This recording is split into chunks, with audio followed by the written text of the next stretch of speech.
What's up, everybody, and welcome to my TNA Impact Wrestling review. A lot of things happened on the show tonight as we kicked it off with the Pope and Josh Matthews talking about tonight's matches. That the Wolves will go one-on-one with each other, Eddie Edwards and Davey Richards. So that was going to go down. But they first talked about Madison Rayne as they showed a preview video of her. Talking about last week with Gail Kim and Awesome Calling main event in the show. And pretty much she talked about, everybody's want to talk about this women's revolution thing, but we started that revolution and stuff. We've been doing this for years now in TNA. So whatever this revolution is, TNA's been doing this for a decade right now. So, and now that the women are competing for the world title, she sees that as a big thing. And talked about the World Series. Sure, people could say this is copying off of WWE since WWE wants to do this whole women's revolution, and Madison Rayne mentioned people like Ronda Rousey and others, but I don't know if it's taking a shot at that. Well, it probably is taking a shot at WWE with their little Divas Revolution thing or women's revolution, but has it already been a revolution? WWE is just late on the plate, and then now everybody wants to try and copy off it. And TNA does make some sense. Like, yeah, the Knockouts have been doing this for how long now? So, yeah, they've been doing this for a long time. Brooke Tessmacher went against Madison Rayne then. Pretty much was Madison Rayne's last chance to pick up some points. She pretty much did pick up some points against Brooke though, and kept going after her wrist throughout the whole match. She pretty much did a guillotine drop to win the show, win the match. Pretty much an alright match, I'll say that. Mostly her taking out Brooke's wrist since it was hurt and selling the injury, but it was a good knockouts match for what it was right there. Eric Young was talking about Bobby Roode tonight, and he said he's got a target on his back now, and that Roode wasn't going to make it to tonight's main event. And pretty much then, next match, Rockstar Spud versus Bram. Pretty much Bram really need to pick up some points anyway, so he did beat Rockstar Spud, which was an alright match, I'll give it that. You thought it was an alright match, I'll give him that. So, Bram needed the points anyway, since, 3 points was added to the board for him. He hasn't really done anything that much. Spud doesn't really lose anything, so I'm sure he'll pick up the points again. Didn't really lose a lot of credibility losing that match. Well, even though that match was still funny with him and Grado, I'll give him that.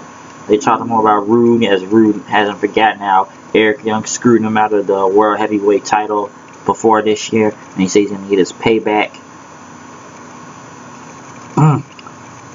Josh Matthews also talked about tag team specialists, and how the points are going there until they went to Manic versus Mark Andrews, which I don't know what he is playing to the crowd and everything and doing his gimmick with a lot of taunting for some reason, but Manic still picked up the win,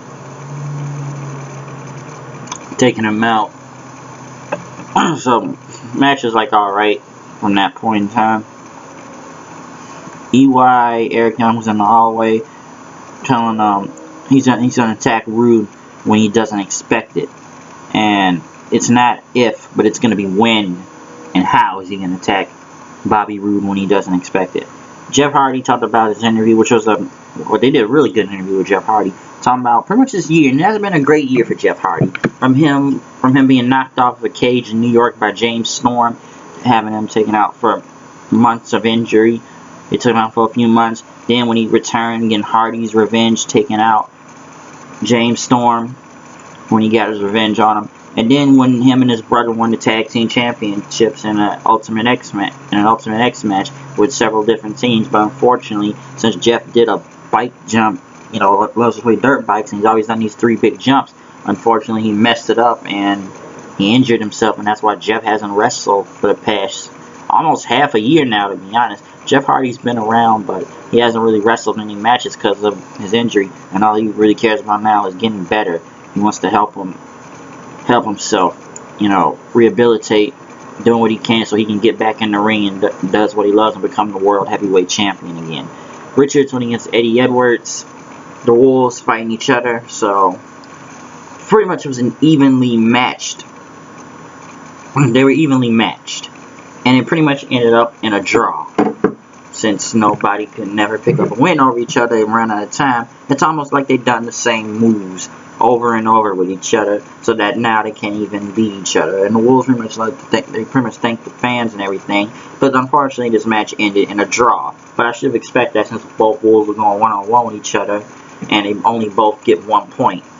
But it was an evenly matched show about duality, I say.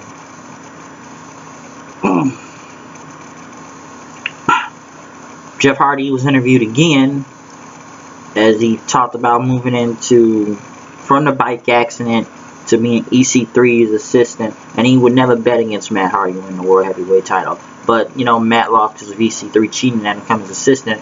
But when it came to Bound for Glory, then pretty much the triple threat match of him being the referee, and Matt got his moment and everything, and he got tired of EC3 and pretty much took him out. He should never did it, but I guess he did it for his brother, and, you know, pretty much him, their dad, I guess Matt Hardy's wife and son were there to celebrate his title win, and pretty much he's going to be there screaming Hardy, Hardy, Hardy very loud. They went back to Bobby Roode since he was looking for Eric Young, and he told Eric Young in Eric Young's face, "You want to take me out? Go do it right now." But Eric Young pretty much went on saying, "I'm already in your head," walking away from him then. Mahabali Shafir went against Kenny King, which people mostly chant. To me, anybody that goes against Mahabali Shafir chants for the other person. They chanted for Kenny King, and they chanted for Crazy Steve, which I thought Kenny King was going to win this match. It was an alright match anyways, but pretty much Shafir got that sky high move when Kenny King was going off the top rope and won the match. Next week, Anderson is going to go against EC3, and hopefully he can get himself back in the World Title Series, so right now he's technically out. But he's going to find a way to get himself back in. Eric Young then went against Bobby Roode, which pretty much ended off the match tonight, ended off the show tonight. And really good match, better than, we've seen better. It could have been done better, but it was a good match. Eric Young picking up the win with the pile driver after dodging the Roode bomb and escaping the pin. Pretty much pile driver, 1, 2, 3. Match was over, so they pretty much put on a good match, which was a really good episode of Impact anyways.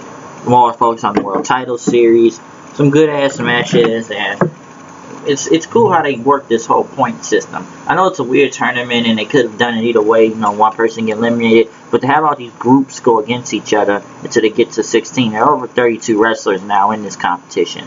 Now, when they get to 16, how will that work depending on the points and who will lose and be kicked out of the first round? But we'll have to check, see if that works next week, and see if we'll get to the next round of the World Title Series. But I'm out here. I'll see you guys later. Peace.